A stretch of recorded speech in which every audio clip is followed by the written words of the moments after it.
Hello, my name is Hester Volten, and I'd like to tell you something about combining citizen science data and official air quality data, and how that can be a win-win situation both for the citizen scientists as for the official air quality measuring institutes. And I'm working for such an institute, and this is the Dutch National Institute for Public Health and the Environment. And we're doing the official air quality data to monitor the air pollution, because air pollution is simply the single largest environmental health risk, and so it's a very important subject. And we do these measurements in around 50 places in the Netherlands with these measurement cabins, which are jammed full of expensive equipment. And this is one of our core tasks.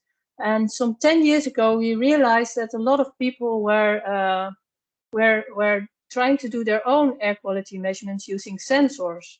And of course, this was very good news, because if people are doing their own measurements, this is bound to raise awareness. They learn more about these measurements, and they are just get to know the problem much better. So they're interested, and this is important to reach zero pollution goals, of course. But it was also a bit scary, because how well are these measurements performed? What is the quality of these sensors?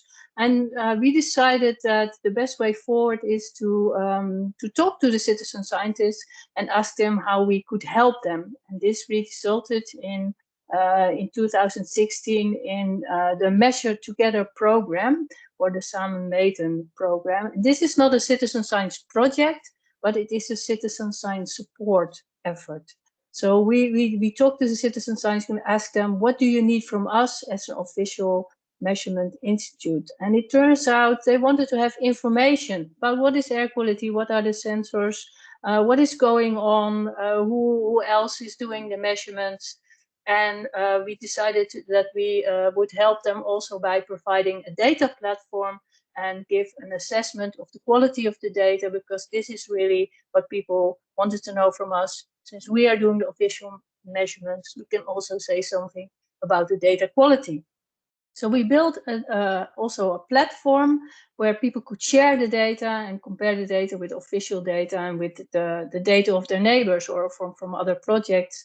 And we started in 2016, and the amount of sensors on the data platform sort of doubled each year. So we started with around 70 sensor kits on the platform in 2016.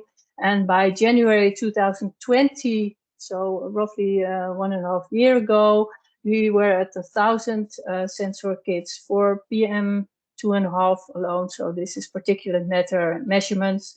And this doubled to 2,000 PM sensor kits in 2021 in January. So the amount of data points is increasing incredibly rapidly, but also the quality of the data is also increasing incredibly rapidly, because in 2016, when we started these measurements, could only see the highest PM peaks. And right now, the measurements of the PM 2.5 sensors are really, really quite good. You can see this on the next picture, which is an example of the local communities that pop up because we provide the infrastructure. This is a community in Meijerijstad town in a rural area in the Netherlands, where there's also large COVID problems, and people were worried about air quality affecting the COVID problems. And so in December, they had a meeting deciding they would build a measurement network for PM. And right now they have around 80 sensor kits up and running in their town. And you can see from this picture, these measurements are actually quite consistent. They follow each other quite nicely, and you can compare it to the official data. And of course, you see some peaks. Some local sensors may see local barbecues or wood stoves, but in general, the behavior of these sensors is quite beautiful. And they use the sensor community method. and sensor. And I will show that in a bit. But this is an example of what happens if an official institute really starts helping citizen scientists. It just becomes much easier for local communities to get started. And of course, we also, because we have this large amount of data, we can also do a quality assessment. And here you can see an example for on the left, where you can see all the data, and on the right, where we have eliminated the outliers using the official data, really. And you can see that this really helps people to find out whether their sensor is performing well, or whether it's really too high or too low, because there is a nest of spiders living in the sensor, for example. And of course, if you have this amount of data, it also helps us as an official institute, because we do also the air quality modeling. And this is an example on the left of a PM 2.5 concentration map. If we use the official data alone for the Netherlands, and if we include the sensor data, even though the sensor data is not perfect, it's not as good as the official data, you can see how much of detail you add to the map. And this is really incredibly valuable. You can imagine how valuable this knowledge is, not only to the citizen scientists, but also to policymakers, local policymakers, but also on the national level. So this is really helping us in our official monitoring of the Netherlands to include this citizen science data. Now, you may say this is typical for the Netherlands, and this perhaps cannot happen in your country, but you should realize I'm also a member of the European Citizen Science Association Air Quality Working Group. And some people in this group did a survey of what air quality programs are running in Europe. And it's incredible that there are projects from Greece to Hungary to Scandinavia. Everywhere in Europe, there are citizen scientists measuring air quality. And these measurements are just there for you, for the official institutes to use. You can just use them. It's all there. It's available. You don't have to reinvent the wheel. You can just make use of this.